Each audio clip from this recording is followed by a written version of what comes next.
las características deseables que debe reunir una política de salud. Y pues vamos a ver cada una de las siguientes, ¿no? Características deseables de una política de salud. Pues la primera es la necesidad, ¿no? La necesidad. En la necesidad, en países muy regulados hay una cierta tendencia a legislar toda la acción social, mientras que en países más liberales se dejan a las instituciones o niveles más inferiores que diseñen sus propias normas de actuación. En este sentido, hay autores que señalan que la ausencia de una política al respecto es, de hecho, una política en sí misma. Bueno, aquí miren, ¿es una necesidad? Sí. En México se necesita hacer una política en salud urgente. De hecho, pues ya existe, ¿no? Ya existe, ya están algunas, ¿no? Y en cuanto a las políticas, podemos hablar de las normas oficiales, las guías de práctica clínica, pero se tiene que trabajar más en las enfermedades crónico-degenerativas. O sea, las enfermedades crónicas degenerativas son las que están prácticamente colapsando al sistema de salud mexicano, ¿no?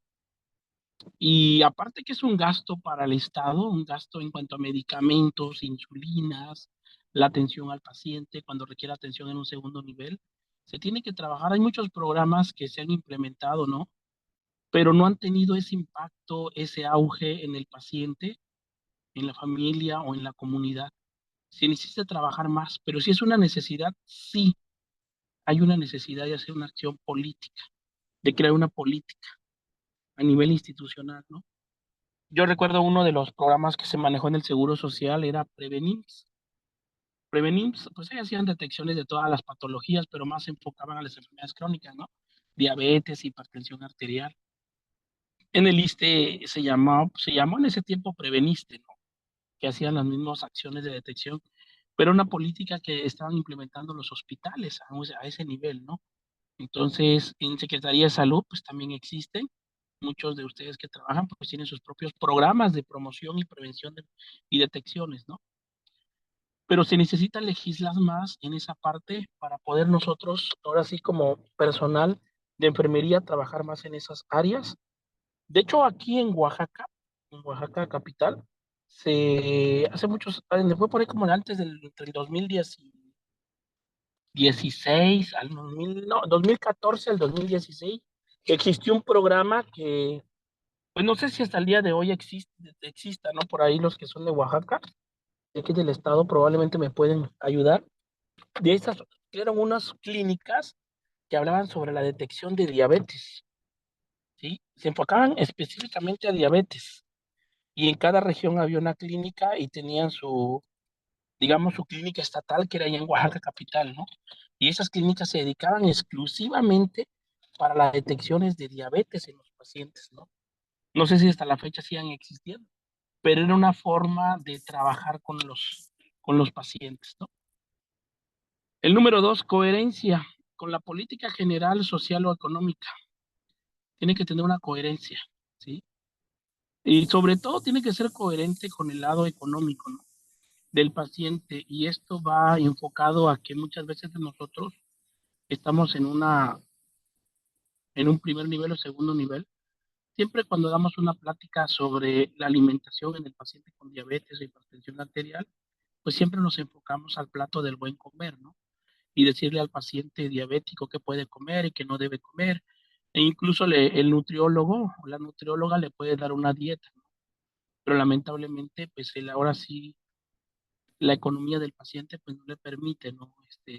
Llevar una dieta como lo dice el plato del buen comer, ¿no?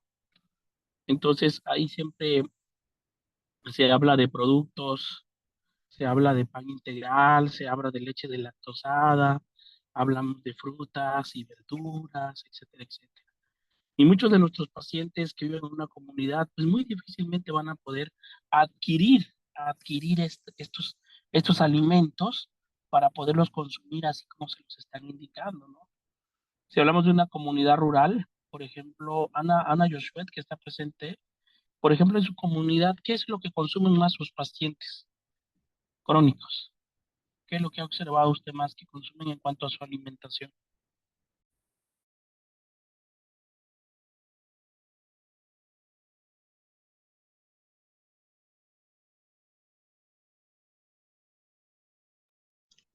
Disculpe, profe, no escuché la pregunta. Tus pacientes con diabetes e hipertensión arterial, ¿qué es lo que más consumen a diario en cuanto a alimentos? ¿Alimentos saludables o en alimentos en general? No, lo que les alcance sus bolsillos para comprar ellos para comer. Frijol, arroz, productos de la región. ¿Usted cree que su paciente tomaría leche de soya? No, ¿Cree que no consumo. coman atún allá? No están acostumbrados. Bueno, ¿Un pan integral? pocas personas. ¿Un pan integral? Yo creo que solamente los que tienen la posibilidad de adquirir esos productos. Y en la Exacto. mayoría de mis pacientes, pues no, son de bajos recursos. Sí, muy bien. Gracias. Por eso tiene que ser coherente esa política, ¿no? El número tres, pertenencia o adecuación a los problemas y a las necesidades de salud. Nosotros tenemos muchos problemas tenemos. Tenemos problemas, hablando a nivel salud, a nivel salud. Tenemos problemas de que tenemos una alta tasa de incidencia y prevalencia de enfermedades, tanto enfermedades crónicas no transmisibles como enfermedades transmisibles, ¿no? Ahorita tenemos el problema ahorita con las lluvias, que van a empezar las lluvias, ¿no? Ya en unas partes del estado, del país, ya ha estado empezando a llover y pues ya vienen todas las enfermedades por vectores, ¿no? Con todo lo que viene, ¿no? Entonces, pero hablemos de las enfermedades crónicas que tenemos, ¿no? La tasa alta de incidencia de diabetes mellitus, hipertensión arterial, enfermedad renal crónica terminal, esos son los problemas que tenemos en nuestros pacientes. Pero ahora el otro problema grave que tenemos es que nos falta insumos para trabajar, ¿sí? En las instituciones de salud falta insulina, no hay insulina y el paciente se le indica que lo tiene que comprar. Y muchos pacientes pues no cuentan con el recurso para comprarlo y optan por no aplicarse su insulina y continuar con su vida normal. Y posterior a ello pues van a tener una recaída y van a ingresar al hospital graves y su estado de salud se va a hacer muy complejo ese estado de salud del paciente, ¿sí? Y aparte también tenemos el grave problema, por ejemplo, ahorita de las altas temperaturas, ¿no? El paciente con hipertensión arterial, con diabetes, puede sufrir un golpe de calor, ¿sí? Un, puede llegar a padecer una deshidratación severa y esto puede llegar a condicionar también su salud y su vida. En el 4 tiene que ser factibilidad de acuerdo con los recursos existentes. Lamentablemente, nosotros, pues en este sexenio se ha soñado tener un sistema de salud como Dinamarca. No, eso es un sueño, es algo que no va a poder ser. Porque para empezar, la población de Dinamarca es muy diferente la población a nosotros. Los mexicanos somos muy diferentes a los de Dinamarca. De ahí empieza todo. Para empezar, en Dinamarca, pues allá hace más frío, son temperaturas más frías. Y pues aquí en México, pues ¿qué hay? Calor. ¿Sí? La mayoría es calor. Entonces, desde ahí empezamos en la clasificación de enfermedades que tengamos en cada región por la temperatura que va a condicionar la misma. Entonces, es un sueño tener un sistema de salud como Dinamarca. Eso es mentira. No va a poder, tiene que ser factible, ¿sí? Esperemos que en este sexenio, que va a iniciar ya en el 2025, 1 de enero del 2025, esperemos que el nuevo presidente o presidenta que venga, que en su Plan Nacional de Desarrollo pues se enfoque más a la salud de los mexicanos, porque lamentablemente los y las mexicanos estamos enfermos, todos estamos enfermos, todos. No hay un mexicano que no tenga una enfermedad presente hoy en día. Y la enfermedad principal que vivimos todos ahorita se llama estrés. Y recuerda que el estrés es un condicionante, es un detonante para varias enfermedades, no solo hipertensión arterial, sino para otras enfermedades también. Entonces, esos programas que deben desarrollarse tienen que tener esa factibilidad, ¿sí? Que puedan llegarse, que se puedan realizar factibilidad significa que se pueda llevar a cabo, ¿no? ¿Sí? Como por ejemplo, yo quiero hacer un protocolo de investigación, fíjense bien, yo quisiera hacer un protocolo de investigación allá en la comunidad de la compañera Ana Josué, ¿sí? Voy a ir a hacer Papa Nicolau a todas las mujeres Ana Josué allá. Les voy a hacer yo el Papa Nicolau, voy a mandar sus muestras a citología y voy a ver qué me sale, ¿no? Para empezar, ¿tú crees que eso pueda ser posible, Ana Josué? Ese programa, ese proyecto. Bueno, es que tenemos, bueno, había ese problema porque yo tengo un compañero que es hombre, entonces, pues como todavía hay machismo, pues no dejaban a las esposas realizarse el estudio. Yo creo que ahí empezaría el problema, que no todas, pues porque les da pena también y también por lo que diga, pues el esposo. Así es, no es factible. Entonces no es factible. Entonces no se puede hacer. Entonces las políticas en salud tienen que ser factibles. 5, que reúnan a la vez los principios de democracia y participación, teniendo en cuenta tanto aquellos que han decidido con su voto como la opinión de quienes han de desarrollar las actuaciones que se deriven de la misma.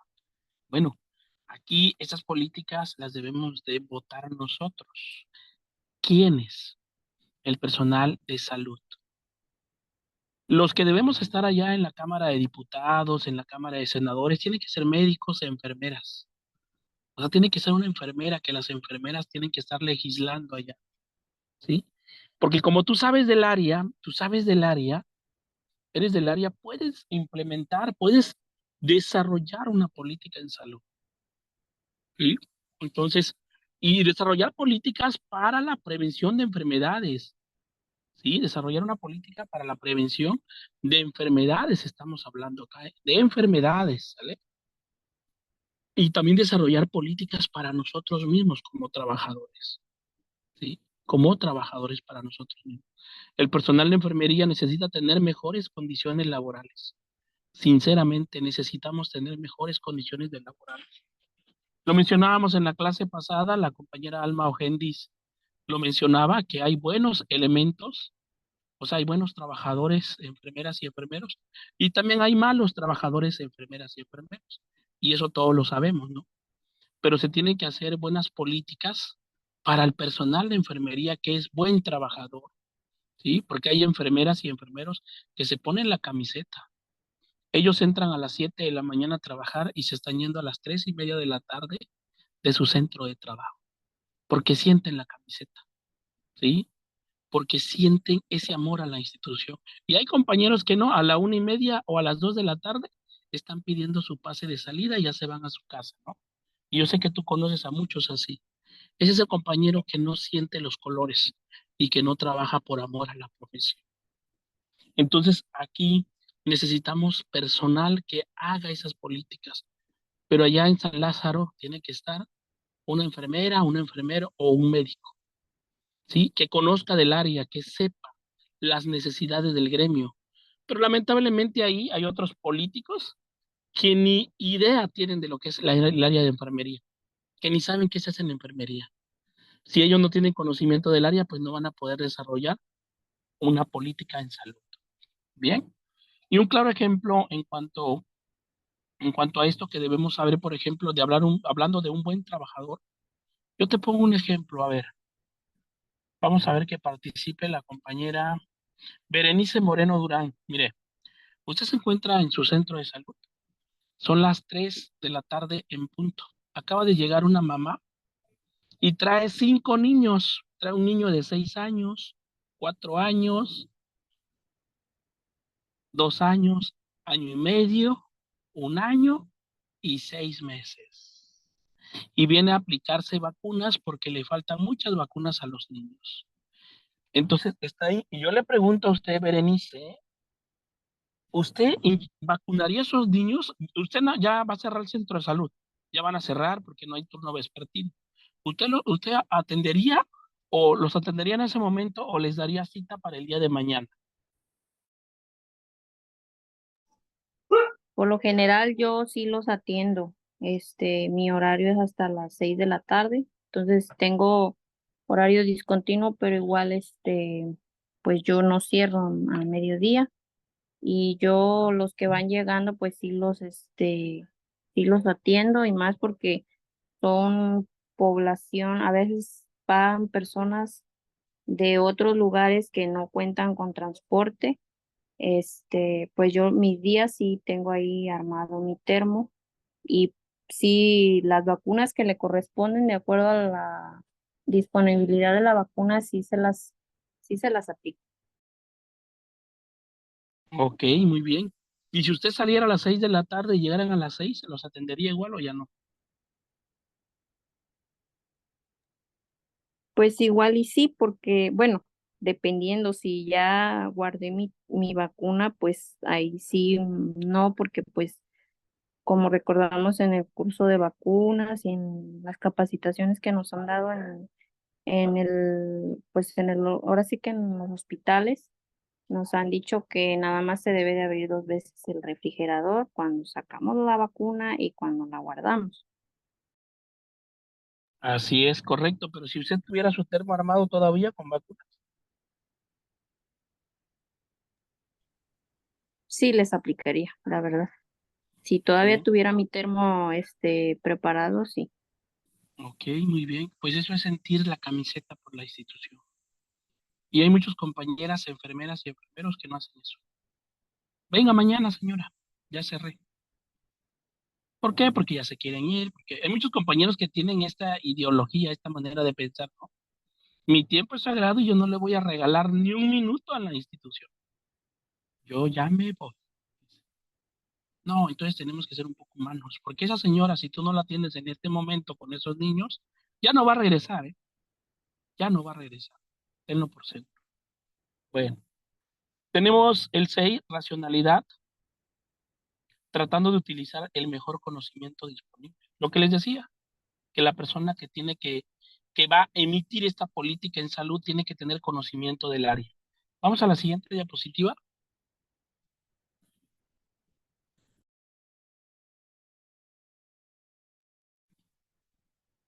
Planificación estratégica, el plan de salud.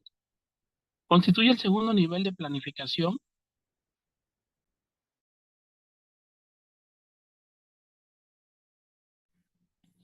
Su finalidad es definir los objetivos y líneas de actuación de la planificación normativa para conseguir los fines propuestos. Constituye la hoja de ruta que indica el camino que debe de seguirse. Esa es la planificación estratégica. Es el camino que debemos seguir. Con los objetivos estratégicos relacionados con el fin de la política sanitaria, de aumentar la accesibilidad a los servicios sanitarios y de salud pública pueden citarse en esta planeación. Se deberá priorizar a cuál de ellos se dedicará los recursos disponibles, teniendo en cuenta la factibilidad o posibilidad posibilidades de actuación, los resultados en salud, que son la eficacia, y el coste de esos resultados, la eficiencia. Ahora miren, con este tercer párrafo que dice priorizar los recursos disponibles. Y ahí les va el siguiente ejemplo. Ustedes cuentan, imagínate que tú eres a nivel estatal el que tiene los recursos financieros y vas a tener que adquirir los siguientes insumos. Vamos a manejar 3 incisos. El inciso A, necesitas comprar insulina NPH para todos tus pacientes. En el inciso B, necesitas comprar material de curación, gasas, apósitos, abatelenguas, hisopos, jabón quirúrgico, isodine, agua oxigenada, etcétera, etcétera. En el inciso C, necesitas comprar medicamentos del cuadro básico. La pregunta que te hago, tú solamente cuentas con 300,000 pesos para hacer esta compra, por así decirlo. Pero todo esto es para una región. Vamos a hablar la región de la cuenca del Papaloapan. Tú como gestor, tú como administrador, Solo te alcanza para comprar un inciso, el A, el B o el C. Y yo le pregunto a Alma Ojendis, ¿cuál elegiría usted y por qué? Tiene que priorizar.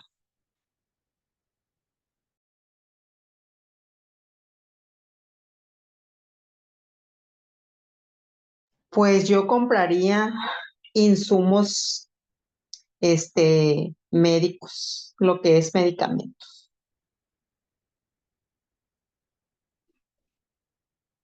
Eso es lo que priorizaría.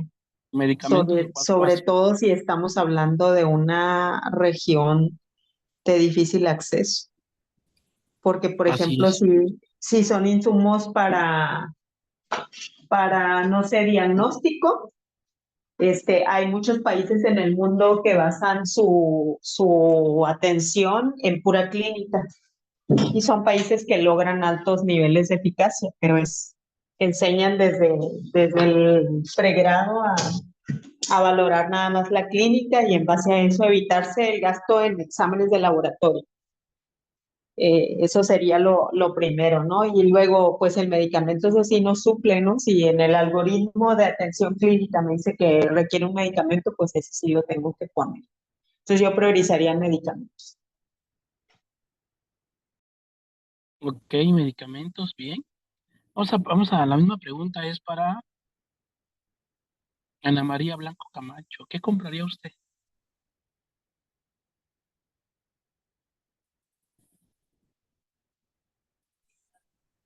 Hola, buenas noches. Ay, Lick, apenas me vengo conectando. Bueno, mire, le pongo en contexto. Usted es la administradora de la región del Papaloapan, de la región del Papaloapan. Usted necesita comprar materiales, ¿sí? Materiales para su región, para su jurisdicción. ¿Qué número de jurisdicción es la del Papaloapan? ¿Me ayudan por ahí, por favor? ¿Es la 4 o cuál es la jurisdicción? 03. La Ah, 3. la 3, perfecto. Solo que tiene un problema, Ana María Blanco. Cuenta con 300,000 pesos y puede comprar un solo material de los siguientes incisos. Inciso A, insulinas NPH para toda la región. Inciso B, material de curación, gasas, apósitos, hisopos, abatelenguas, todo lo que es material de curación. En el inciso C, medicamentos del cuadro básico.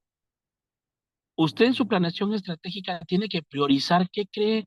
Bueno, usted como administradora, ¿qué compraría?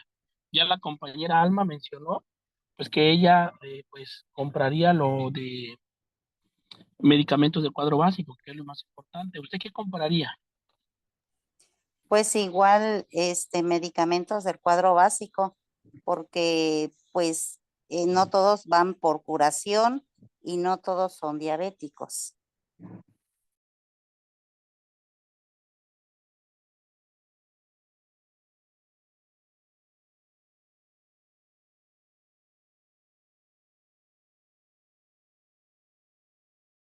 Ok, muy bien.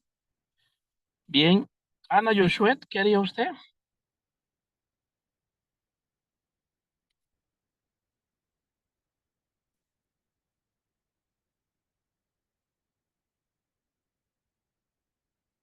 Creo que no nos escucha.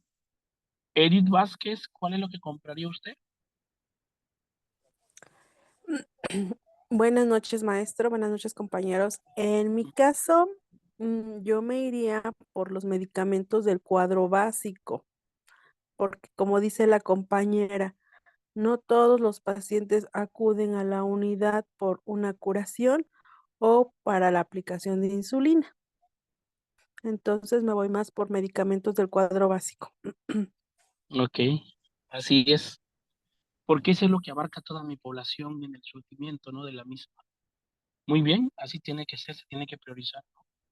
Y pues bueno, los pacientitos diabéticos pues nos van a tener que disculpar. Se tienen que tomar decisiones fuertes a veces, ¿no? Pero eso es lo que pasa actualmente en el sistema sanitario. Tomar esas decisiones. ¿Compro esto o mejor esto o esto no? Continuamos entonces. Debe tener una vinculación precisa con la política sanitaria, llevar a cabo un análisis realista del contexto social y económico y con flexibilidad en el desarrollo del proceso que permita su adecuación a circunstancias cambiantes. Puede ser que con el paso del tiempo, pues ya tengas un recurso extra y ahí ya puedas comprar lo siguiente que podría ser las insulinas o el material de curación. Y se refiere particularmente a cómo lograrlo. Ese es el plan de en la planificación estratégica. Dale la siguiente diapositiva. Profe, nada más un comentario. Sí, adelante. Mire, aparte como yo coincido con las compañeras que comentan que preferirían comprar medicamentos del cuadro básico, totalmente de acuerdo, porque es más fácil que para mí como médico un paciente compre una jeringa para una inyección que le sale mucho más barata que compre el medicamento. O sea, esa sería mi opinión. Sí, así es. Gracias, Loyo. Totalmente de acuerdo. Y ya haciendo un paréntesis, Loyo sí recupera las fotografías, ya las entregué a la universidad. De usted y sus compañeros, para que no tengan el pendiente. Perfecto, maestro, muchas gracias. Sí, estamos con ese detalle también. Sí, no, ya, solucionado. Perfecto, Bien, perfecto. Muchas gracias. Buenas noches a todos, ¿eh? ya, sí. Continuamos. Siguiente diapositiva. Bueno, el tercer nivel, llamada también programación o planificación operativa, que incluye la programación concreta de actividades dirigidas a lograr los objetivos concretos o específicos. Aquí estamos hablando de la planificación operativa de programas de salud. Asegurarse de que el personal sanitario esté entrenado y de que las condiciones de almacenaje sean las adecuadas. El desarrollo efectivo de los programas de salud requieren cuando menos prestar atención a los siguientes aspectos. Inciso A, análisis de la situación presente del problema en el que se centra el programa. Bien, vamos a ver acá, por ejemplo, ustedes, ¿qué programa manejan en cuanto a programas de salud? Alma Ojendis, ¿me puede mencionar uno allá en Baja California? ¿Cuál es el programa que manejan? El que tiene mayor demanda, el que más llevan a cabo en campo.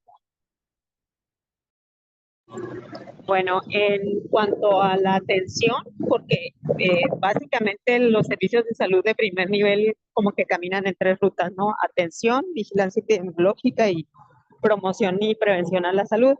El prioritario, el que tiene pues sus 3 vías y que dedican muchísimas horas los trabajadores de salud a realizar, es lo que tiene que ver con la atención, con diagnóstico, atención y seguimiento de las enfermedades crónico-degenerativas, porque son las de mayor incidencia, las de mayor letalidad, las que mayor causan muertes en los distintos grupos de edad, sobre todo en la población adulta, y pues la que tiene un alto impacto en los daños a la salud de las personas que no mueren, sino que tienen consecuencias de padecer esas enfermedades. Entonces, el mayor gasto de tiempo de un empleado ahorita en primer nivel de atención o de un médico o una enfermera, pues yo pienso que entre el 60 al 70% de su tiempo se dedica a hacer detecciones de diabetes, hipertensión, obesidad, a brindar orientación, a atender ya a los pacientes diagnosticados. Y pues, por ejemplo, los laboratorios. Hace rato estaba trabajando un rato en el laboratorio y el laboratorio trabaja muchísimo en hacer sus exámenes de seguimiento de los pacientes diabéticos. No se dan abasto, tienen lista de espera, y eso es que es uno de los laboratorios más eficientes del estado, el que tenemos aquí en la jurisdicción. Lista de espera de 10 días, tienes que esperar 10 días si eres paciente programado en seguimiento, que no es de urgencia, tienes que esperar 10 días para que se te enliste tu día para para que se te hagan tus laboratorios. Dicen que es una lista de espera tranquis, dicen que hay más largas, no lo sé, pero aquí esa es la realidad, que el 60% del tiempo un trabajador de salud está haciendo prevención, diagnóstico, tratamiento y seguimiento de los pacientes con una enfermedad crónica.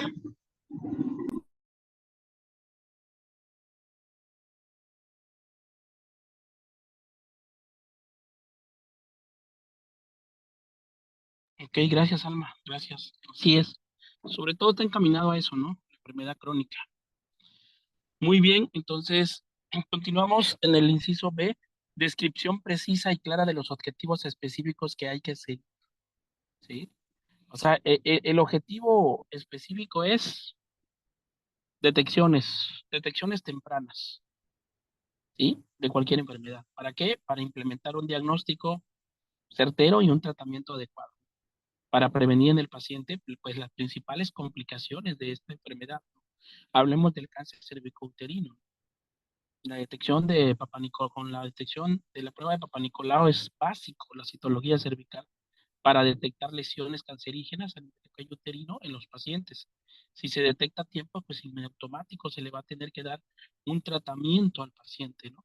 Que puede ser un tratamiento quirúrgico o un tratamiento de quimioterapia o radioterapia, dependiendo sea el caso, ¿sí? Entonces, eso es lo más importante, ¿no? Los objetivos. El inciso D, propuestas de un proceso de evaluación con la elección de un conjunto de indicadores que permitan la evaluación continua y final del programa. Todos nuestros programas tienen que evaluarse. Vamos a evaluar si están cumpliendo la meta y el objetivo general. En caso de que no se estén cumpliendo, pues vamos a volver nosotros a reestructurar ese programa o lo vamos totalmente a cerrar y a generar otro nuevo programa, ¿sí? Bueno, vamos a la siguiente, por favor.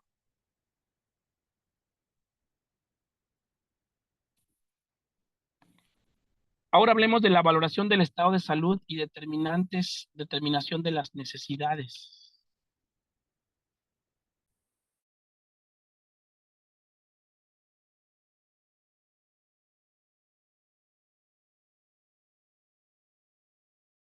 Bien, lo primero que se debe tener claro es qué la necesidad vamos a cubrir o qué problema vamos a resolver y qué población podría beneficiarse de nuestra intervención, que la definiremos como población diana.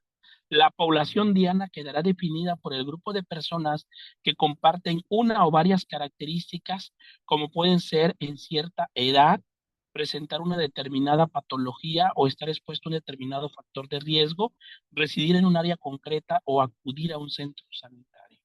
Bueno, en esta parte acá nosotros, lo que debemos hacer es, primero, en qué población vamos a trabajar, ¿no?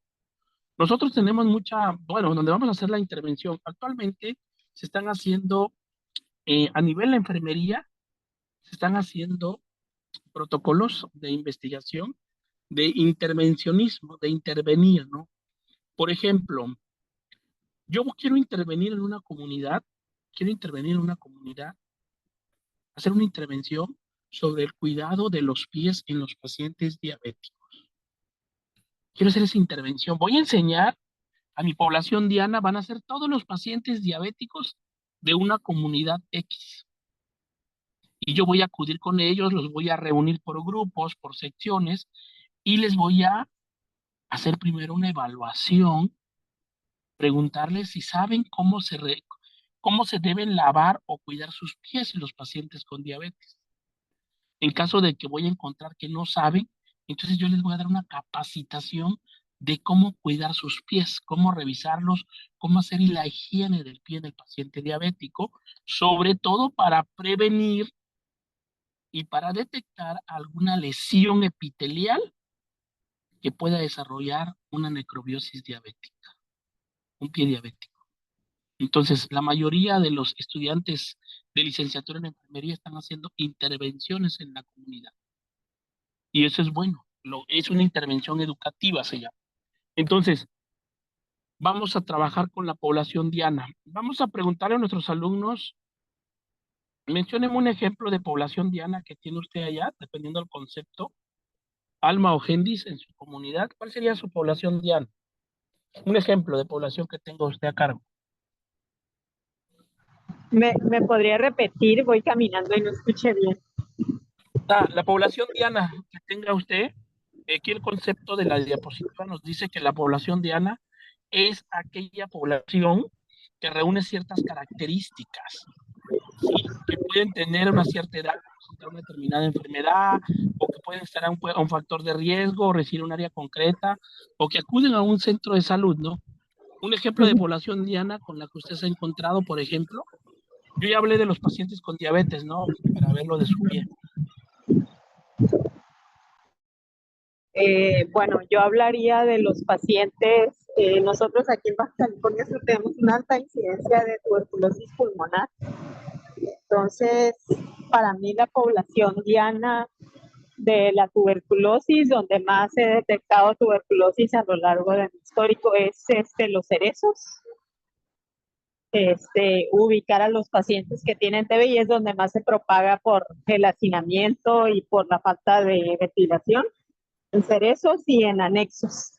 Mi población diana para TB es pacientes adictos por su grado de desnutrición y de determinantes que tienen que ver con el hacinamiento, el olvido de la higiene y algunos otros detalles. Y sería detectar oportunamente la TB para evitar la muerte. Ok, muchas gracias, Alma. Yolanda García, allá en Loma Bonita, ¿cuál sería una población diana, un ejemplo, con la que usted ha trabajado o está trabajando?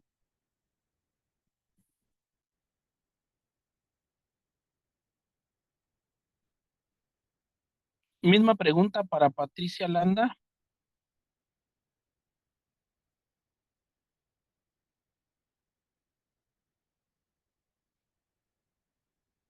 Berenice Moreno Durán.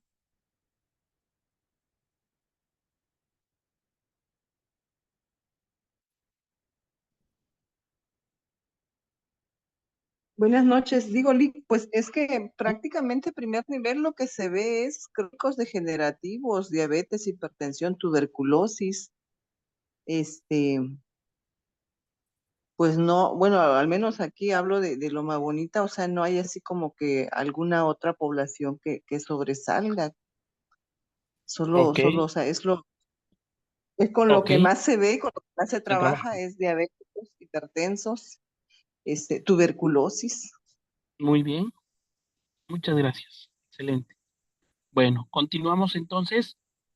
En esencia, la valoración de necesidades y la priorización de las mismas es un procedimiento utilizado para recoger datos que permitan guiar las decisiones en la elección de prioridades y el desarrollo del programa. Y se habla de lo siguiente. Número uno, las necesidades sentidas. Son las percibidas por la población y reflejan sus deseos y preferencias y aquellas carencias subjetivas, ¿no? Y ahorita, ¿qué te podría decir la población de Oaxaca de Juárez? Necesitamos agua. ¿O no, Alejandra? Necesitamos agua. Sí, maestro, es una necesidad muy grande porque igual hemos visto noticias en donde en el hospital civil no hay servicio de lavandería por lo que hay desabasto de agua. Y sí es un problema muy grande, pues, porque llega mucha población de muchos lugares y pues cómo se les va a atender si no van a tener ni batas ni sábanas. Es un problema que sí de verdad nos está afectando muchísimo. Gracias, así es. El número dos, las necesidades reales. Necesidades reales. Son las que se manifiestan a través de la demanda de servicios de la población, se miden contabilizando a las personas que necesitan un servicio sanitario concreto, cubierto o no, ¿sí? ¿Cuáles serían las necesidades reales? Por ejemplo, en un centro de salud, falta de vacunas. O sea, necesitamos vacunas para niños, para adultos mayores, ¿sí? Entonces, esa es una necesidad real. Hablando en un hospital, ¿cuál sería una necesidad real de los pacientes, de los pacientes? Falta de medicamentos. Hay muchos medicamentos del cuadro básico que están como faltantes en las farmacias de los hospitales. Llámese omeprazol, llámese paracetamol, llámese telmisartán, ¿sí? Captopril, nifedipino. No hay, no hay. Entonces, esas son las necesidades reales de la población. Tres, las necesidades comparativas o relativas son las que surgen cuando se compara un grupo de población con otro o un servicio sanitario con otro, ¿sí? Ok, y aquí vamos a hacer una clara comparativa, ¿no? Allá en el norte, por ejemplo, la compañera Alma, que tiene la fortuna de vivir allá en la parte, digamos, del norte, allá de Baja California, se enferman los pacientes de otras enfermedades que acá en el sur. Por ejemplo, acá en el sur hay otras enfermedades, ¿sí? Por ejemplo, Alma, allá de qué es lo que se enferma más la población. No, no hablando de crónicos degenerativos, de enfermedades infecciosas. ¿De qué es lo que más se enferma? Bueno, según el diagnóstico de morbilidad de las unidades, eh, nosotros tenemos aquí un sistema electrónico de expedientes. Nosotros no hacemos expedientes en físico, todo está sistematizado y podemos descargar nuestros propios cubos por jurisdicción o por unidad. Y la incidencia tanto en el sistema de vigilancia, que es el donde escribimos las causas básicas, como en el de la morbilidad de las unidades. La primera causa es IRAS, infecciones respiratorias agudas. La segunda es enfermedad diarreica aguda. Y la tercera es infección de vías urinarias, porque la gente de aquí casi no toma agua, toma mucho café. Y las temperaturas, pues en una temporada del año son extremas, superan los 40 grados centígrados. Ok, muy bien, gracias. Aquí en el sur, doctor Loyo, ¿qué es lo que más enferma a la población de Tuxtepec? Pues, como lo comenta la compañera, acá en el estado pues hace demasiado calor. Hay cambios bruscos de temperatura, un día hace mucho frío, un día hace mucho calor. Las infecciones respiratorias creo que es la más común después de los crónicos degenerativos, obviamente. Diarreas, y ahorita que somos una zona endémica, dengue también. También es ahorita que nos está pegando duro el dengue. Sí, gracias, doctor. Sí, pues observamos que hay similitud, pero también hay una comparativa, que aquí hay dengue, ¿no? Dengue. Y en Baja California, pues no hay. O sí habrá, pero en una menor proporción en cuanto a porcentaje. Muy bien, vamos a la siguiente diapositiva. Ok, bueno, continuamos entonces. Siguiente diapositiva, Blanca. Formulación de metas y objetivos. La meta o fin se define como el objeto o motivo por el que se realiza algo. Tanto las metas como los objetivos hacen referencia a los resultados que se espera alcanzar al finalizar un programa, ¿sí? Por ejemplo, con el programa de lavado de manos, ¿cuál es la meta o el objetivo? Prevención de infecciones, ¿no? Prevenir las IAS, las infecciones asociadas a la atención de salud, ¿no?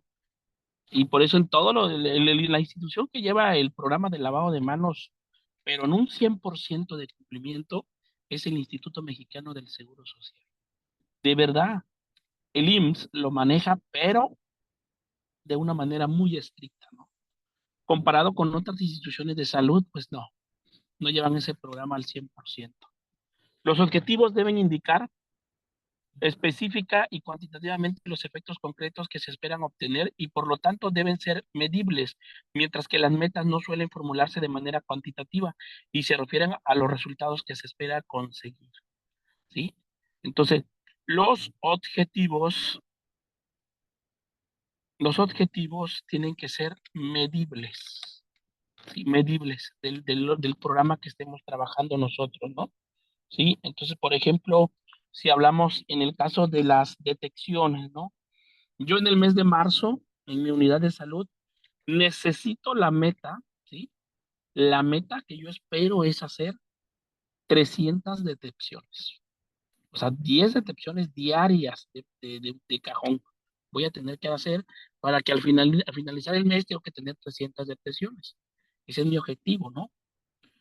Los objetivos deben ser pertinentes y útiles para favorecer la consecución del fin Deben de ser precisos, indicando exactamente y en términos concretos el logro a conseguir, comprensibles o fácilmente entendibles, realizables, que puedan llevarse a cabo con los medios disponibles y en las situaciones en las que se encuentren. Eso de los objetivos realizables, pues sí tiene que ser, tomarse muy en cuenta ese objetivo, sí. El primero que es pertinente, pues sí, tienen un fin, ¿no? Si hablamos, por ejemplo, de la prevención de infecciones, atención, de lavado de manos, ¿no?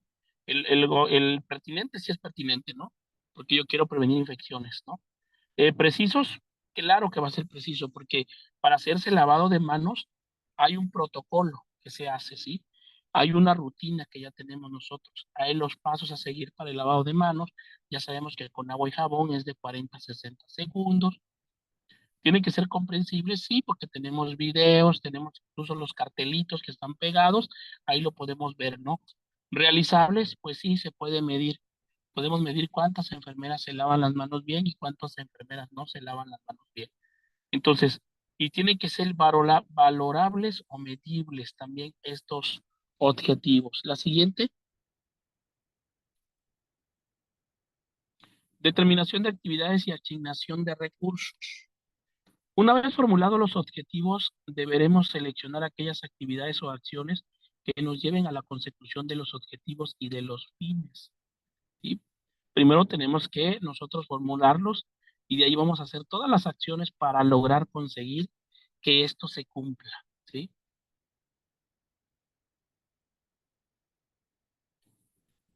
También, al seleccionar las actividades y los objetivos, deberemos tener en cuenta los recursos disponibles y necesarios. Habrá que valorar la infraestructura y los recursos de la organización para asegurar que cada una de las actividades previstas puedan llevarse a cabo. Los recursos precisos para cada actividad pueden agruparse en humanos, materiales y financieros. Bueno, por ejemplo, acá, para ejemplificar, yo deseo hacer, ¿sí? Intervenir en una comunidad, en una población de allá de la cuenca del Papaloapa. Quiero intervenir y quiero aplicar una encuesta a toda la población mayor de 65 años para detectar cataratas, sea cataratas congénitas o cataratas por diabetes, ¿sí? Quiero hacer una encuesta, ¿sí? Y esta encuesta la quiero hacer en Tuxtepec. Quiero hacer esa encuesta a toda la población mayor de 65 años de Tuxtepec para saber si cuentan con cataratas o no tienen cataratas, y si tienen, es una catarata adquirida, que es por la diabetes mellitus, o una catarata congénita, por el envejecimiento, ¿no? Pero yo lo quiero hacer. ¿Lo ven ustedes factible? ¿Cuánto creen que yo solo pueda hacer todas esas entrevistas a esos adultos mayores? ¿Qué población tiene Tuxtepec? ¿Serán 10,000 habitantes? ¿20,000? ¿30,000? Es una población muy Casi grande. 300,000. 300,000. Entonces, ¿podría hacerlo yo solo? No, claro que no. Tendré que contratar encuestadores. Y mínimo, ¿cuántos necesitaré? Porque voy a ir de casa en casa, así como el INEGI, ¿no? ¿Hay un adulto mayor aquí en casa? Sí, no, sí, ok, a ver dónde está. A ver, don Juanito, y empezar. Gastaría muchísimo dinero en encuestadores, ¿sí? Porque tengo que contratar enfermeras y enfermeros como encuestadores, no cualquier persona, para que los datos de la información que le dé el paciente lo puedan plasmar en esa encuesta correctamente y no haya sesgo de mi información. Entonces ahí no es factible, o sea, ahí yo me estoy equivocando en hacer porque voy a tener que ocupar recursos humanos, materiales y financieros. Y ahí no cuento con los recursos, no hay recursos. Entonces ahí no habrá una factibilidad para hacerlo. Pero, por ejemplo, Ana Josué, en su comunidad, ¿cuántos habitantes son?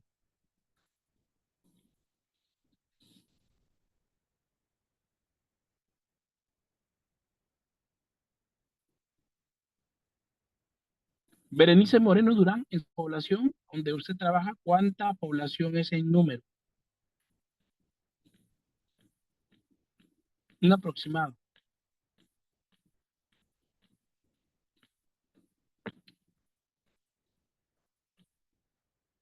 Supongamos que sean como 10,000 habitantes. Ahí sí hay una factibilidad de poder hacerlo, porque la población diana es menos, ¿sí? Entonces, de todo eso va a depender también. Ahora, el resultado debe ser una secuencia cronológica de actividades con una delimitación temporal y asignación del personal y recursos para cada una de ellas. Se han desarrollado diferentes técnicas administrativas para conseguir una adecuada coordinación de las actividades, la eficiente asignación de los recursos y el máximo ahorro de tiempo.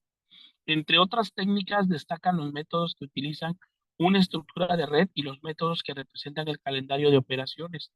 Todas ellas constituyen herramientas útiles para garantizar que las actividades se ejecutaran conforme a lo previsto. Entonces aquí nosotros tenemos que buscar el resultado, o sea, lograr la aplicación de esas encuestas que yo quiero hacer en la comunidad para obtener la información necesaria y así yo pueda intervenir, ¿sí? En esta población. Muy bien, vamos a la siguiente diapositiva, por favor.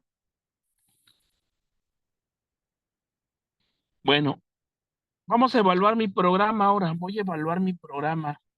Evaluar el programa tiene como finalidad principal valorar si se han alcanzado los fines y la eficiencia del propio programa, identificar las áreas potenciales de mejora y buscar formas para llevarlas a cabo. Deben evaluarse, por lo tanto, cada uno de los pasos realizados, aunque la valoración debería hacerse siempre en función de los resultados, la dificultad inherente a valorar la salud de la población o la percepción de la salud a beneficio de una intervención concreta que es causa-efecto en los individuos condiciona una valoración cualitativa, con parámetros subjetivos como el bienestar o la calidad de vida. Bueno, cuando vayamos a evaluar un programa, primero tienes que tomar en cuenta la evaluación que tú vas a hacer va a depender, como lo menciona acá, si esa evaluación va a ser cualitativa o cuantitativa, ¿no? Por ejemplo, vamos a evaluar un programa, ¿no? Vamos a hablar del programa el programa de lavado de manos, por ejemplo. Si yo voy a evaluar ese programa de lavado de manos, de lavado clínico de manos, aquí los parámetros van a ser cuantitativos por números, ¿sí? Por números. O sea, cuántas enfermeras y enfermeros se lavaron correctamente las manos. Y yo lo voy a anotar en mis chest leak o en una bitácora de anotaciones y al final hacer una sumatoria de esto, ¿no? Pero, por ejemplo, si yo voy a evaluar un programa, hablemos de un programa de psiquiatría, de una enfermedad mental X, ¿no? Al evaluar ese programa, ahí ya no vamos a poder evaluar por números. Ahí estaríamos hablando ahora sí, de un parámetro subjetivo, porque ya estamos hablando de aquí, de algo cualitativo, ¿no? Ya estaríamos hablando de algo subjetivo, ¿sí?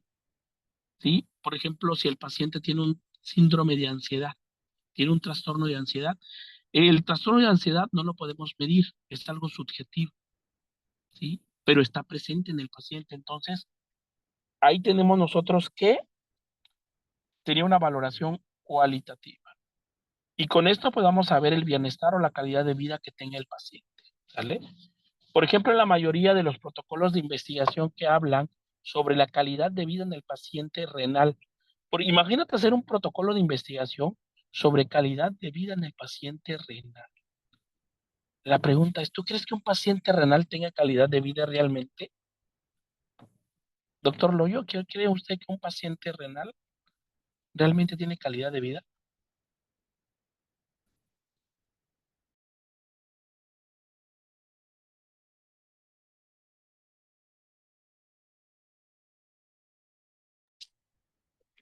Es muy difícil que el paciente tenga la calidad de vida esperada, o sea, aparte de los exagerados de cuidados que debe tener en la alimentación, en su persona, en el tratamiento, veo muy difícil que la calidad de vida de un paciente con IRC sea buena.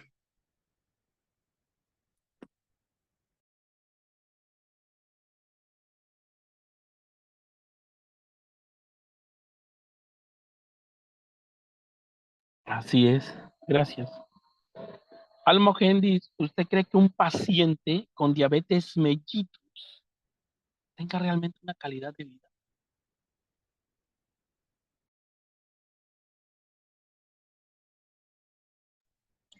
Que tenga calidad de vida, maestro. ¿Sí, tendrá calidad de vida un paciente con diabetes mellitus realmente? Si es adherente a tratamiento y se cuida, sí. Yo creo que el objetivo de la atención de del programa de salud del adulto, que incluye obesidad, diabetes e hipertensión, es que nosotros incidamos a través de distintas estrategias en que tenga calidad de vida, y retardar todos los daños a la salud que puede generar por la propia historia natural de la enfermedad, la diabetes. Ese es el objetivo. Y yo pienso que casi todas las políticas públicas en salud, o los programas de salud, como ustedes le quieran llamar, siempre tienen un indicador. De hecho, acaban de fabricar otro los salubristas, nada más que ahorita no me acuerdo. Pero hay uno que es la mortalidad, o sea, cuántos se nos mueren por diabetes al año, en qué edades. Y hay otro que se llama años de vida perdidos por padecimiento, y hay otros que se llaman daños a la salud. Y casi todos son mediciones objetivas. O sea, cuántos años de vida se pierden, y mi promedio de vida en Baja California Sur es para los hombres y para las mujeres es de tanto. Si se me mueren antes por diabetes, yo estoy perdiendo tanto. Hay indicadores incluso de días cama en hospital, son muy objetivos. Y un parámetro que permite medir la calidad de la atención que nosotros damos al paciente con diabetes, hipertensión y obesidad, pues es básicamente que no tenga complicaciones, desde las que son visibles hasta las que no son perceptibles por el propio paciente, ¿no? Yo lo comento porque algo que se me hace bien curioso, pero bien curioso, es que en las unidades están dispuestos a hacer el diagnóstico de diabetes y de hipertensión arterial, pero la patología que precede a la diabetes y a la hipertensión arterial es la obesidad, y la gran mayoría incluso de nuestros propios prestadores de servicios de salud, no perciben a la obesidad como una enfermedad, la perciben como una condición. Y entonces los tarjeteros de nosotros están llenos de diabéticos e hipertensos. Y cuando les decimos, ¿y dónde está la tarjeta de este paciente que es obeso? Se la viste haber abierto, es obesidad grado 3. Te dicen, no, pues es que si me pongo a meter a todos los obesos, voy a terminar con el tarjetero lleno. Entonces, estamos actuando tardíamente. Yo sí pienso que existen indicadores reales, objetivos para la administración de las políticas de salud, de los programas de salud que a veces desatendemos. Y uno de ellos en crónicos es que la condición de diabetes e hipertenso o como patología siempre tienen ese precedente. Es muy raro que el paciente sea diabético o hipertenso de la nada, sino es de un acúmulo de factores, y el factor principal es la obesidad. Entonces, sí pienso que no estamos trabajando en que el buen cuidado de mi paciente o la buena salud de mi paciente depende de un buen esquema de tratamiento, de que se le indique perfectamente bien su medicamento, de que las enfermeras y los médicos tengamos claros que el paciente entendió. Me he encontrado pacientes con un pobre control glicémico y se debe a que la insulina la tienen al aire libre 30 minutos, o sea, se inyectan y ahí anda navegando la insulina. Entonces se están poniendo agua, o que consideran, como no les explicamos qué puede llegar a pasar con la metformina o la glibenclamida o el fármaco que le vayamos a dar al paciente, el paciente, al sentirse raro, porque cuando estás introduciendo un medicamento a un paciente diabético, hipertenso, va a haber consecuencias.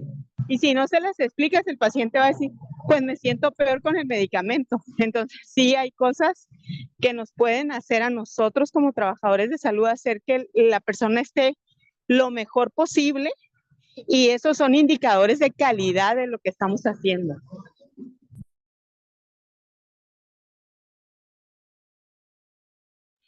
Gracias, Alma, así es. Y ahora yo le pregunto a Alejandro, ¿crees que un paciente con cáncer de mama, una paciente femenina con cáncer de mama tenga calidad de vida?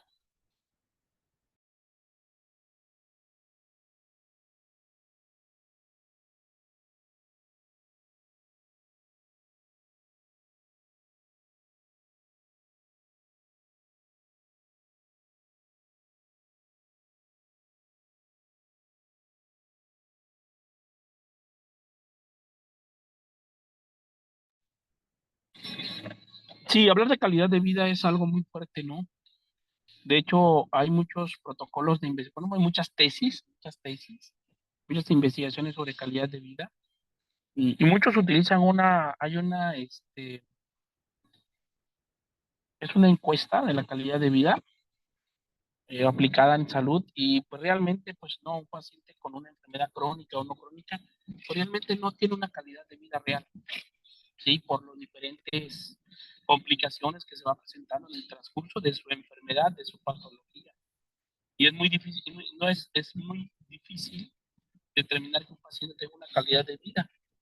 Y más aún si el tratamiento, por ejemplo, hablando del paciente oncológico, si tú has pasado con una experiencia de un paciente oncológico, de un familiar, pues realmente el paciente oncológico cuando va a las sesiones de quimioterapia, posterior a la quimioterapia sale totalmente, pues, muy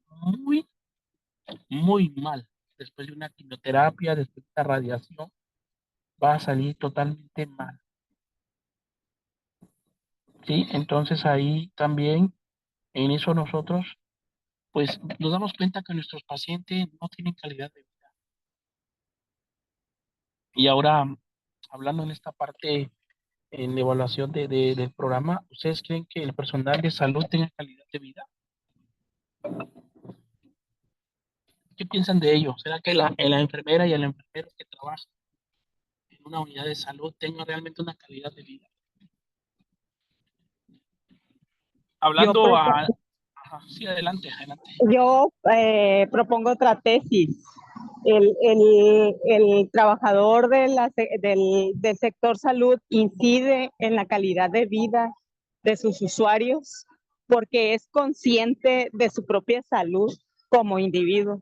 O sea, muchas de las veces trabajamos para el sector salud, pero no nos vemos como seres holísticos, como seres que deben de desarrollar salud, porque la salud se crea, se fomenta, se construye. Y entonces somos, como pacientes, somos de lo peor. Y también como individuos, ¿no? Obesidad, diabetes, fumamos, tomamos coca, tomamos abundante café. Si me oyen cesar, estoy caminando, yo camino 8 kilómetros diarios. Este, nos sobreentendemos no como seres saludables, sino como alguien que va a ganar un recurso económico a través de trabajar con los cuerpos y las mentes de otras personas, pero no nos vemos como entes que generamos salud para nosotros mismos y para las demás personas. Esa sería mi opinión. Sí, tiene toda la razón. Por ejemplo, los que sufrimos de sobrepeso o cierto grado de obesidad, ¿cómo le vas a decir al paciente que baje de peso? Y dirá al paciente, oiga, ¿y usted qué? Pues usted tiene derecho a estar así. Es difícil, no hay mucha congruencia, ¿no? En cuanto a eso. Por eso no sé si sabían ustedes que los nutriólogos tienen que estar, pero bien fitness, ¿eh? Los nutriólogos, totalmente. ¿O han conocido ustedes algún nutriólogo que tenga sobrepeso? ¿Un nutrióloga? Muy difícil, ¿no? Muy difícil que lo encontremos en la región donde nos encontremos. Siempre ellos bien esbeltos o esbeltos. Y es que esa es la realidad porque pues ellos tienen que dar una imagen al paciente si le van a hacer recomendaciones dietéticas para la pérdida de peso corporal y que lleguen a tener un peso ideal o un peso sano, pues el que lo está dando, pues realmente tiene que dar el ejemplo, dice, ¿no? Y el trabajador sanitario fallamos en eso. Y yo me anoto en esa lista de que fallamos. Yo estoy anotado ahí, ¿no? Realmente es difícil, ¿no? Por ejemplo, Los pacientes, uno le dice, oiga, don Juanito, cuídese, ya no coma sal, si va a comer sus tacos, ya no le ponga sal, y va uno a la taquería y lo primerito que hace uno, ¿no? Pues, ponerle sal, entonces todo eso, no hay una congruencia. Entonces, vamos a continuar.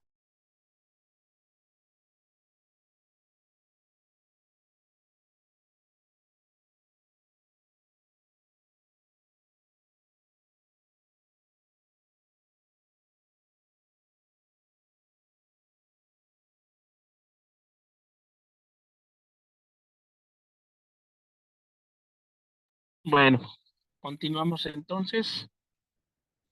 Ok, el tercer párrafo, el segundo párrafo. Evaluar un programa supone que, pues, emitir un juicio de valor sobre los resultados, también sobre los resultados, los recursos utilizables, las actividades desarrolladas. Es un juicio, se basa en criterios, es decir, en indicadores que corresponden a cada de los elementos del programa evaluado. La evaluación formal del programa al finalizar el mismo deberá basarse en datos recogidos de manera sistemática y fiable, siguiendo las pautas que se han diseñado en planificación y programas en los que deberán basarse las conclusiones finales. Toda evaluación conlleva un análisis e interpretación de resultados que está sujeta en una mayor o menor medida a una interpretación más o menos subjetiva. Cuando más complejo sea el programa y más variables hayan intervenido en él, más subjetiva será la interpretación de los resultados. Así es, ¿no? Entonces, por eso nosotros, al momento de hacer una evaluación, vamos a evaluar todas nuestras variables, ¿no? Y hablar de calidad de vida, que es una variable difícil en el área de la salud, de hablar de eso, pues al momento de hacer la evaluación va a ser muy subjetiva por la interpretación de los resultados, porque puede ser que un paciente de una comunidad piense muy diferente de una comunidad rural a un paciente de una comunidad urbana, tengan un diferente concepto de su enfermedad, aunque los dos padezcan de la misma enfermedad. Vamos a la siguiente diapositiva.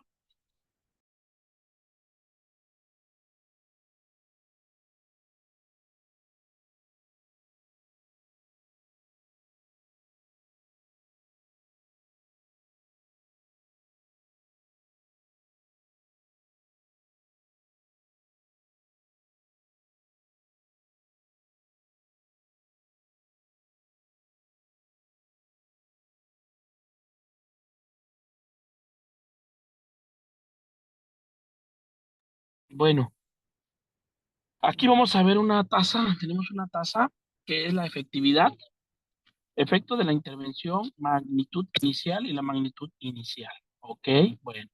La efectividad es la capacidad de lograr un efecto deseado, es la relación entre el efecto y la magnitud inicial del problema e indica el impacto real sobre el problema trabajado, ¿sí? Es la capacidad de lograr un efecto deseado, ¿sí? La efectividad. Entonces, ¿cuál sería nuestro efecto de intervención, por ejemplo? Vamos a hablar en el caso de, vamos a hablar de hipertensión arterial, ¿no? Nuestro efecto de intervención es que nosotros necesitamos que nuestros pacientes con hipertensión arterial pues tengan un apego al tratamiento. Hablemos de apego al tratamiento, ¿no? La magnitud inicial del problema, ¿sí? Del problema, en este caso sería es que nuestros pacientes están descontrolados porque toman su medicamento antihipertensivo cuando se acuerdan o cuando se sienten mal, lo toman. Entonces, esos valores los vamos a dividir entre nosotros, entre la magnitud inicial. Por eso dice, al efecto de la intervención le vamos a restar la magnitud inicial, ¿sí? Y le vamos a dividir entre la magnitud inicial el efecto de la intervención y eso nos va a dar la efectividad, ¿sale? De ese programa. Vamos a la siguiente.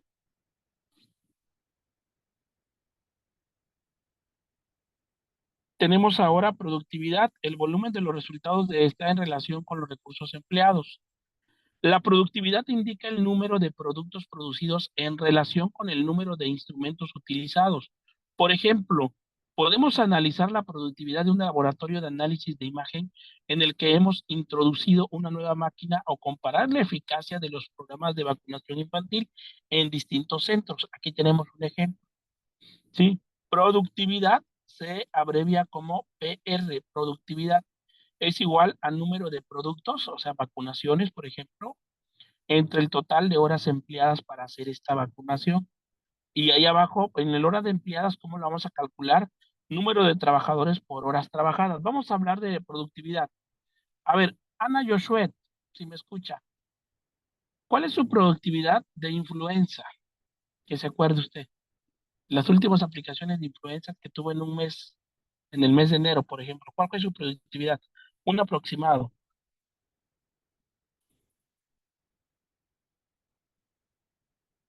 O Berenice Moreno Durán, si nos puede compartir ese dato.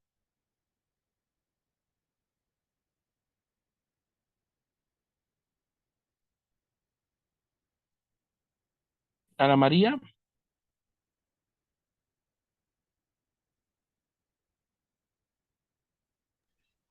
Sí, profe, como 32, 34. 34, vamos a ponerle, ¿no? ¿Ese fue por día o por mes? Bueno, es que salí unos días a campo en este Ah, mes. 34, que vamos a ver. ¿Usted sola o necesitó a alguien más que la acompañara? Bueno, es que nos los repartimos entre los pasantes y yo. Ah, ¿cuántos pasantes son? Me tocó un pasante. Un pasante. Entonces dice número de trabajadores por horas trabajadas. ¿Cuántas horas trabajaron? 24. 24 horas todo el día y noche o cómo? No, en varios días, en 4. Ah, en 4 días. Ajá, entonces 6 horas por día, por así decirlo. 24 horas, ¿ok? Entonces ahí sería 34, ¿sí? 34 sobre 24. Al hacer de ahora sí digamos, esa división de 34 vacunas aplicadas entre 24, estamos hablando de 1.4 de productividad. Ahora, esa es la productividad para la compañera Ana María. Tenemos acá, dice, si se ha realizado 2.000 vacunas en un año durante 966 horas de trabajo por 5 trabajadores, la productividad será la siguiente, ¿sí?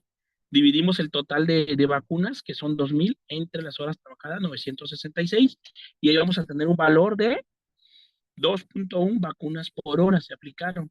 Esa es mi productividad.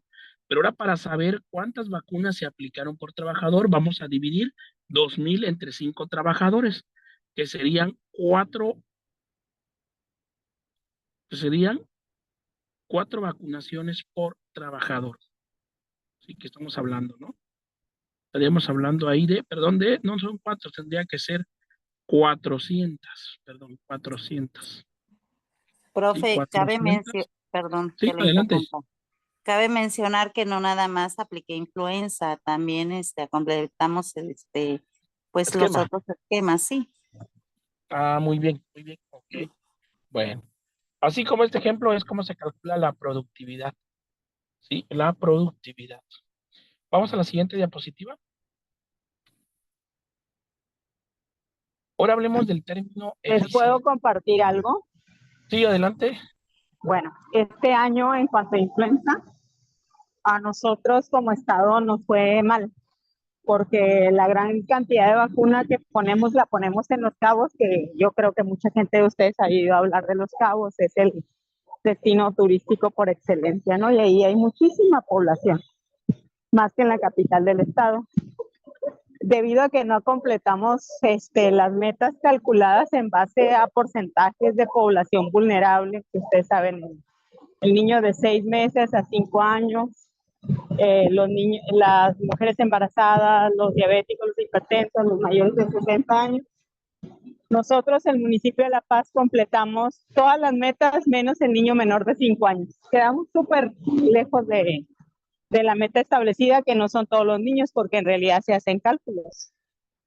Y nos fincaron una responsabilidad administrativa por cerca de 200,000 pesos, que es el costo de la vacuna que no se ha aplicado al día 29 de febrero del 2024. Los servicios de salud del estado dividieron la responsabilidad administrativa entre los municipios, porque el excedente de vacuna que nosotros ponemos, a nosotros nos compraban muchísima vacuna como para hacer una amplia cobertura y de hecho compraban vacuna COVID para hacer refuerzos con los niños y también la vacuna COVID se está quedando. Entonces, hay cosas que tienen que ver con el número de administraciones que nosotros hacemos, pero también con los costos de los insumos que se compran y que no se usan. Entonces, a nosotros, a la jurisdicción sanitaria, le aplican una responsabilidad administrativa de 200,000 pesos y directamente llega el memorándum a la coordinadora del área de vacunas. O sea, la responsabilidad llega como servidora pública a ella y a la jefa de jurisdicción. Wow, ¿y quién va a pagar ese recurso?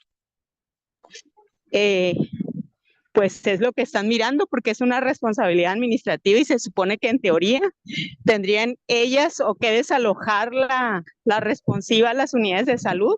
La jurisdicción sanitaria tiene 25 unidades de salud trabajando y no cumplieron la meta, entonces es probable que el área jurídica decida cómo dividirnos la responsabilidad a todo el personal involucrado.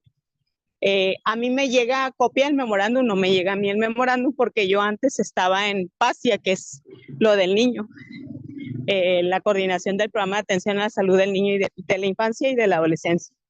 Entonces, este año ya nos habían explicado muchas veces que podía haber responsabilidades administrativas, por ejemplo, se me quebró el biológico, no tuve al pendiente la red de frío y perdió potencia, ya tenía mucho tiempo, hasta este año nos las aplicaron. Y pues ahorita están mirando cómo vamos a hacer para subsanar esa situación de los 200,000 pesos por vacuna no aplicada en la primera infancia. No, pues ese es un problema grave, muy crítico, dijera yo. No, y eso. Sí, y tiene que ver básicamente con que nos dijeron, no son los 200,000 pesos, sino es el costo que tú vas a tener de los niños que se te van a enfermar de influenza y van a llegar a los hospitales. En realidad el costo es más alto que eso. Es mucho más alto en dejar de hacer, nada más que a veces tampoco como empleados lo percibimos.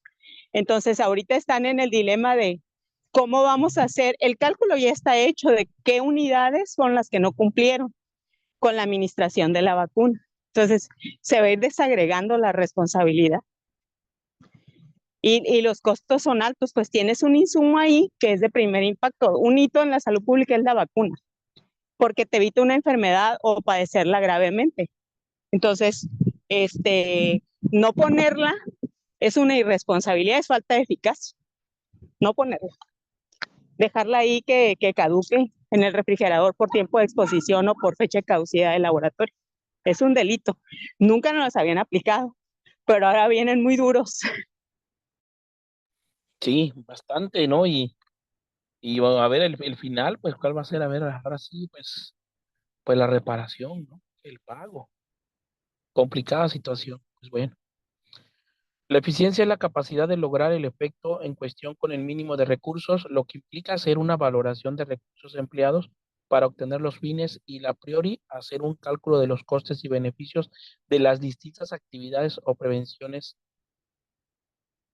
o intervenciones posibles antes de tomar decisiones o para replantearse decisiones sobre programas ya en funcionamiento. Entonces, esa es la eficiencia, capacidad para lograr un efecto en cuestión del mínimo de recursos. Muy bien. En esta valoración hay que incluir variables que no son estrictamente económicas, pero que conllevan un monto económico añadido, como es el tiempo empleado o el sueldo de los profesionales. Por eficiencia sanitaria se entiende a la medida en que un servicio sanitario alcanza el máximo beneficio o mejora en el estado de salud de la población al menor coste posible. Ser eficiente significa optimizar, no malgastar los recursos sanitarios y no siempre las opciones más baratas son las más eficientes. Y eso es totalmente cierto. Todos sabemos que lo barato sale caro, así dice el refrán. Y es cierto, entonces, si tú vas a comprar una insulina humana de una marca de muy baja calidad, pues al final puede ser que este medicamento no haga la función necesaria en el paciente y puedas llegar a tener mucho descontrol en tus pacientes con diabetes mellitus, ¿sale? Ser eficiente no significa recortar los gastos, sino mejorar el rendimiento del dinero. La eficiencia relaciona los resultados alcanzados, o sea, los efectos, con los recursos y las actividades empleadas para su obtención. Entonces, aquí la eficacia y la eficiencia son muy importantes en los programas sanitarios. Siguiente diapositiva.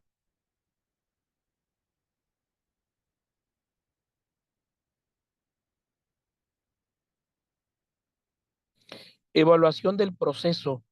Se realizan las actividades del programa conforme a lo programado. Ante la dificultad para valorar los resultados, es común evaluar el proceso, o sea, las actividades y la estructura que sustentan tales actividades. La valoración del proceso permite identificar y corregir problemas y situaciones evitables, introduciendo mejoras en las actividades de programas, lo que se espera redundante directamente sobre uno de los mejores resultados. ¿Ok? En los programas de salud, además del coste económico y la calidad de vida de los ciudadanos, y dependiendo de la política sanitaria y los valores sociales, hay otros parámetros que entran en consideración, como son la igualdad de derechos y la equidad, proporcionando la atención necesaria a cada momento o en cada colectivo y la accesibilidad a los distintos servicios sanitarios como de salud. Bien, entonces, en evaluaciones de los procesos, nosotros tenemos que tomar en cuenta todo eso, ¿no? El gasto que ahora sí, el gasto económico, el recurso financiero que que se está gastando en ese programa y si realmente está valiendo pues la pena para poder seguir invirtiendo en ese mismo programa de salud. Dale la siguiente, por favor. Bien, bueno, evaluación de la eficacia, efectividad y eficiencia de las medidas preventivas y de los programas de salud. Bueno, son las 9 de la noche con 36 minutos. Vamos a dar por terminada la sesión, lo vamos a dejar aquí hasta el día de hoy para que puedan ir a descansar. Y tenemos la próxima sesión el próximo jueves, sí, el próximo jueves 19, 20, 21, jueves 21, sí, el jueves 21 de marzo tenemos la última sesión y con eso vamos a acabar el módulo 7. Y ya posteriormente, el domingo 24 de marzo, nos vamos a ver para ver la sesión número 8 y asimismo finalizar nuestro diplomado. No sé si hasta acá tengan algún comentario, alguna duda, alguna pregunta.